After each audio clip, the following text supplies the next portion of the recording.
ರಾಜ್ಯದಲ್ಲಿ ಹೆಚ್ಚಾಗ್ತಾ ಇದೆ ಮಹಾಮಾರಿ ಕೊರೋನಾ ಹಾವಳಿ. ವೈದ್ಯಕೀಯ ಶಿಕ್ಷಣ ಇಲಾಖೆಯಿಂದ ಮಾರ್ಗಸೂಚಿ. ರಾಜ್ಯದಲ್ಲಿ ಕೊರೋನಾ ಹಾವಳಿ ಹೆಚ್ಚಾಗ್ತಾ ಇದೆ.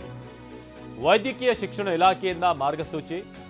ಸಿಎಂ ಸೂಚನೆ ಹಿನ್ನೆಲೆ ಸಿದ್ಧತೆ ಶುರು ಮಾಡಿದಂತ ಇಲಾಖೆ ಮೆಡಿಕಲ್ ಕಾಲೇಜುಗಳಲ್ಲಿ ಟೆಸ್ಟಿಂಗ್ಗೆ ಇಲಾಖೆ ಸೂಚನೆ ಕೊಟ್ಟಿದೆ.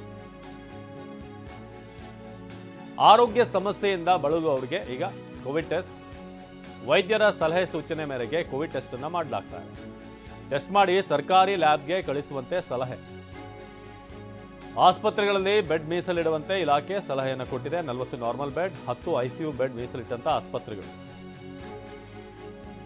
ಆಸ್ಪತ್ರೆಗಳಲ್ಲಿ ಬೆಡ್ಗಳನ್ನು ಮೀಸಲಿಡಬೇಕು ಅಂತ ಇಲಾಖೆ ಸೂಚನೆ ಕೊಟ್ಟಿದೆ. 40 ನಾರ್ಮಲ್ ಬೆಡ್, 10 ಐಸಿಯು ಬೆಡ್ ಮೀಸಲಿಟ್ಟಂತ ಆಸ್ಪತ್ರೆಗಳು. ಔಷಧಗಳ ಆದ್ಯತೆ, ಟೆಸ್ಟಿಂಗ್ ಕಿಟ್ಗಳ ಲಭ್ಯತೆ ಇರುವಂತೆ ಸೂಚನೆ. ವೈದ್ಯಕೀಯ ಸಿಬ್ಬಂದಿ ಲಭ್ಯತೆ ಇರುವಂತೆ ಕೂಡ ನೋಡಿಕೊಳ್ಳುವಂತೆ ಹೇಳಿದ್ದಾರೆ. ಎಲ್ಲರೂ ಕೂಡ ಲಭ್ಯರಿರಬೇಕು ಸೂಕ್ತ ಸಂಖ್ಯೆಯಲ್ಲಿ ಅಂತ. ಇನ್ನು ಬೆಂಗಳೂರಿನಲ್ಲಿ ದಿನದಿಂದ ದಿನಕ್ಕೆ ಕೋವಿಡ್ ಸಂಖ್ಯೆ ಹೆಚ್ಚಳ ಆಗ್ತಾ ಇದೆ. ವಿಕ್ಟೋರಿಯಾ ಆಸ್ಪತ್ರೆಯಲ್ಲಿ ಕೋವಿಡ್ ಟೆಸ್ಟ್ ಆರಂಭ.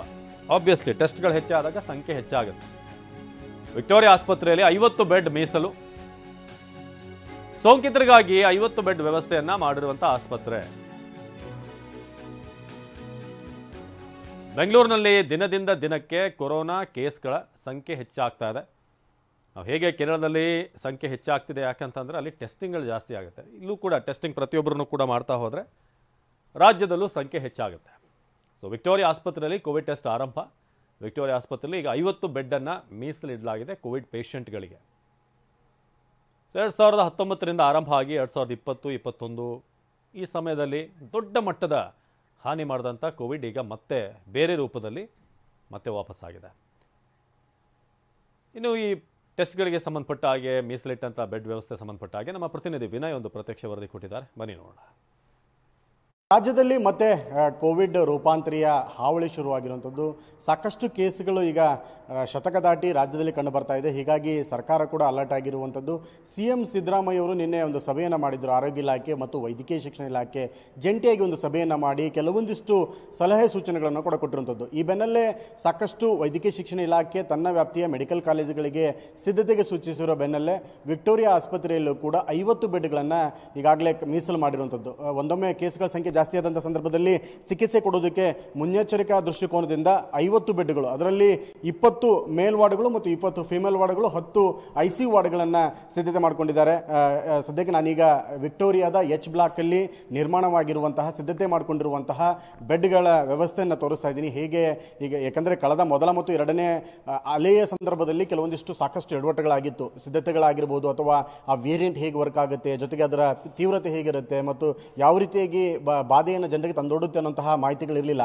ಹೀಗಾಗಿ ಸಾಕಷ್ಟು ಸಾವು ನೋವುಗಳನ್ನು ಕೂಡ ನಾವು ನೋಡಿದ್ವಿ. ಈ ಬೆನ್ನಲ್ಲೇ ಸರ್ಕಾರಗಳು ಕೂಡ ಸಾಕಷ್ಟು ಎಚ್ಚರಿಕೆಯನ್ನು ದೃಷ್ಟಿಕೋನದಿಂದ ಕೈಗೊಳ್ಳೋದಕ್ಕೆ ಮುಂದಾಗ್ತಾ ಇದೆ. ಯಾಕಂದರೆ ಯಾವ ರೀತಿಯಾಗಿ ಇದರ ತೀವ್ರತೆ ಇರುತ್ತೆ ಮತ್ತು ಹೇಗೆ ಹರಡುತ್ತೆ ಅನ್ನೋಂತಹ ಮಾಹಿತಿ ಕೂಡ ಸದ್ಯಕ್ಕೆ ಸಿಗೋದಿಲ್ಲ. ಅಷ್ಟು ನಾವು ತಿಳ್ಕೊಳ್ಳುವ ಹೊತ್ತಿಗಾಗಲೇ ಇದು ಅಪ್ಪಳಿಸುವಂಥದ್ದು ಮತ್ತು ಜನರನ್ನು ಸಾಕಷ್ಟು ಕಾಡುವಂತಹ ಸ್ಥಿತಿಗತಿಗಳು ಬಂದ್ಬಿಡುತ್ತೆ. ಹೀಗಾಗಿ ಸಾಕಷ್ಟು ಮುನ್ನೆಚ್ಚರಿಕಾ ಕ್ರಮಗಳನ್ನು ಕೈಗೊಂಡರೂ ಕೂಡ ಸಾಕಷ್ಟು ಸಾವು ನೋವುಗಳನ್ನು ನಾವು ನೋಡಿದ್ದಂತಹ ಉದಾಹರಣೆಗಳು ಮುಂದೆ ಇದೆ. ಹೀಗಾಗಿನೇ ಈ ಬಾರಿ ಅಂತಹ ವಿಚಾರಗಳಿಗೆ ಎಡವಟ್ಟುಗಳಿಗೆ ಕಾರಣ ಆಗಬಾರ್ದು ಅನ್ನೋ ದೃಷ್ಟಿಕೋನದಿಂದ ಪ್ರಾಥಮಿಕ ಆರೋಗ್ಯ ಇಲಾಖೆಯ ಸಚಿವರಾಗಿರುವಂತಹ ದಿನೇಶ್ ಗುಂಡೂರಾವ್ ಆಗಿರ್ಬೋದು ಮತ್ತು ವೈದ್ಯಕೀಯ ಶಿಕ್ಷಣ ಇಲಾಖೆಯ ಸಚಿವರಾಗಿರುವಂತಹ ಶರಣಪ್ರಕಾಶ್ ಪಾಟೀಲ್ ಅವರಾಗಿರ್ಬೋದು ಮುನ್ನೆಚ್ಚರಿಕಾ ದೃಷ್ಟಿಕೋನದಿಂದ ಕೋವಿಡ್ ಅನ್ನು ಸಮರ್ಥವಾಗಿ ಎದುರಿಸೋದಕ್ಕೆ ಬೇಕಾಗಿರುವಂತಹ ಸಿದ್ಧತೆಗಳನ್ನು ಮಾಡ್ಕೊಳ್ತಾ ಇದ್ದಾರೆ.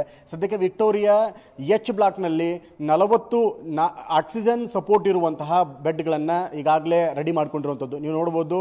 ಇದು ಸೆಂಟ್ರಲ್ ಆಗಿರುವಂಥ ಈ ಬ್ಲಾಕಲ್ಲಿ ಸೆಂಟ್ರಲೈಸ್ ಆಗಿರುವಂತಹ ಆಕ್ಸಿಜನ್ ಸಪ್ಲೈ ಇರುವಂತಹ 40 ಬೆಡ್ಗಳ ವ್ಯವಸ್ಥೆ ಇಲ್ಲಿ ಆಗಿರುವಂಥದ್ದು. ಏನಾದರೂ ಗಂಭೀರ ಪ್ರಕರಣಗಳು ಬಂದಂತಹ ಸಂದರ್ಭದಲ್ಲಿ 10 ಐಸಿಯು ವಾರ್ಡ್ಗಳನ್ನು ಕೂಡ ಮೀಸಲಿಟ್ಕೊಳ್ಳಲಾಗಿದೆ. ಏನಾದರೂ ತೀವ್ರತೆ ಆಗಿರ್ಬೋದು, ಐಸಿಯುಗೆ ಅಡ್ಮಿಟ್ ಆಗುವಂಥ ಸ್ಥಿತಿಗತಿಗಳು ಬಂದಂತಹ ಸಂದರ್ಭದಲ್ಲಿ ಯಾವುದೇ ರೀತಿಯಂತಹ ಸಮಸ್ಯೆಗಳು ಆಗಬಾರ್ದು ಅನ್ನೋ ದೃಷ್ಟಿಕೋನದಿಂದ 10 ಐಸಿಯು ಬೆಡ್ಗಳನ್ನು 40 ನಾರ್ಮಲ್ ಆಕ್ಸಿಜನ್ ಸಪ್ಲೈ ಇರುವಂತಹ ಬೆಡ್ಗಳನ್ನು ಕೂಡ ಹಾಕೊಂಡಿದ್ದಾರೆ. ಸದ್ಯಕ್ಕೆ ನಾನು ಈಗ ನಾರ್ಮಲ್ ಬೆಡ್ಗಳನ್ನು ಅಂದರೆ ಆಕ್ಸಿಜನ್ ಸಪೋರ್ಟ್ ಇರುವಂತಹ ಬೆಡ್ಗಳನ್ನು ತೋರಿಸಿದೆ. ಈಗ ಸದ್ಯಕ್ಕೆ ಇಲ್ಲಿ ನೋಡಬಹುದು ಐಸಿಯು ಬೆಡ್ಗಳನ್ನು ಕೂಡ ಸಿದ್ಧತೆ ಮಾಡ್ಕೊಳ್ತಾ ಇದ್ದಾರೆ. ಕ್ಯಾಮರಾಮನ್ ಅಶೋಕ್ ಜೊತೆ ವಿನಯಕುಮಾರ್ ಕಾಶಪ್ಪನವರು TV9 ಬೆಂಗಳೂರು. ಇನ್ನು ರಾಜ್ಯದಲ್ಲಿ ದಿನದಿನಕ್ಕೂ ಕೂಡ ಹೆಚ್ಚಾಗ್ತಾ ಇದೆ ಕೊರೋನಾ. ಆರೋಗ್ಯ ಇಲಾಖೆ ಸಿಬ್ಬಂದಿ ರಜೆಗಳನ್ನು ಕೂಡ ಕಡಿತ ಮಾಡಲಾಗಿದೆ. ಆರೋಗ್ಯ ಇಲಾಖೆಗೆ ಸ್ಪಷ್ಟವಾಗಿ ಸೂಚನೆಯನ್ನು ಕೊಟ್ಟಿದ್ದಾರೆ. ರಾಜ್ಯದಲ್ಲಿ ದಿನದಿಂದ ದಿನಕ್ಕೆ ಕೊರೋನಾ ಹೆಚ್ಚಾಗ್ತಿರುವಂತಹ ಸಂದರ್ಭ ಆರೋಗ್ಯ ಇಲಾಖೆ ಸಿಬ್ಬಂದಿಯ ರಜೆಗಳನ್ನು ಕಡಿತ ಮಾಡಲಾಗಿದೆ. ಆರೋಗ್ಯ ಇಲಾಖೆಗೆ ಸೂಚನೆ ಕೊಟ್ಟಂತ ಸಿಎಂ ಪರಿಸ್ಥಿತಿ ತಿಳಿಯಾಗೋ ತನಕ ರಜೆ ಕೊಡಬೇಡಿ ಅಂತ ಸೂಚನೆ ಕೊಡಲಾಗಿದೆ. ಯಾರಿಗೂ ರಜೆ ಕೊಡದಂತೆ ನಿನ್ನೆಯ ಸಭೆಯಲ್ಲಿ ಸೂಚನೆ ನೀಡಲಾಗಿದೆ. ಕೇಂದ್ರ ಸ್ಥಾನ ಬಿಟ್ಟು ಹೋಗದಂತೆ ಸಿಬ್ಬಂದಿಗೆ ಸೂಚನೆ ನೀಡಲಾಗಿದೆ. ಬಂದಂಥ ಪೇಷಂಟ್ಗಳನ್ನು ಎಲ್ಲರೂ ಕೂಡ ಅಲ್ಲಿ ಹ್ಯಾಂಡಲ್ ಮಾಡೋದಕ್ಕೆ ಸೂಕ್ತ ಸಿಬ್ಬಂದಿ ಇರಬೇಕು. ಸೊ ಜ್ವರ ನೆಗಡಿ ಇರುವಂಥ ಮಕ್ಕಳಿಗೆ ರಜೆ ನೀಡಲು ಶಾಲೆಗಳಿಗೆ ಸೂಚನೆ. ಕೊರೋನಾ ತಡೆಗೆ ಈಗ CM ಸೂಚನೆ ಕೊಟ್ಟಿರೋದು. ಮಕ್ಕಳಿಗೆ ಈಗ ಸ್ಕೂಲ್ ಆರಂಭ ಆಗ್ತಾ ಇದೆ, ಅಕಾಡೆಮಿಕ್ ಇಯರ್ ಈಗ. ಸೊ ವೈದ್ಯರು ನರ್ಸ್ಗಳಿಗೆ ರಜೆ ಮೇಲೆ ತೆರಳದಂತೆ ಈಗ ಸೂಚನೆ ನೀಡಲಾಗಿದೆ. ಹೇಳಿ ಕೇಳಿ ಮಳೆಗಾಲ, ಶೀತ ನೆಗಡಿ ಜ್ವರ ಸಾಮಾನ್ಯ ಈ ಸಂದರ್ಭದಲ್ಲಿ. ಸೊ ಹಾಗಾಗಿ ಈ ಸಂದರ್ಭದಲ್ಲಿ ಪ್ರತಿ ವಾರವೂ ಕೂಡ ಕೋವಿಡ್ ಟಾಸ್ಕ್ ಫೋರ್ಸ್ ಸಭೆ ನಡೆಸಬೇಕು. ಲಸಿಕೆ ಲಭ್ಯತೆ ಕುರಿತು ಪರಿಶೀಲನೆ ಮಾಡಿಕೊಳ್ಳೋಕೆ ಸೂಚನೆಯನ್ನು ನೀಡಲಾಗಿದೆ.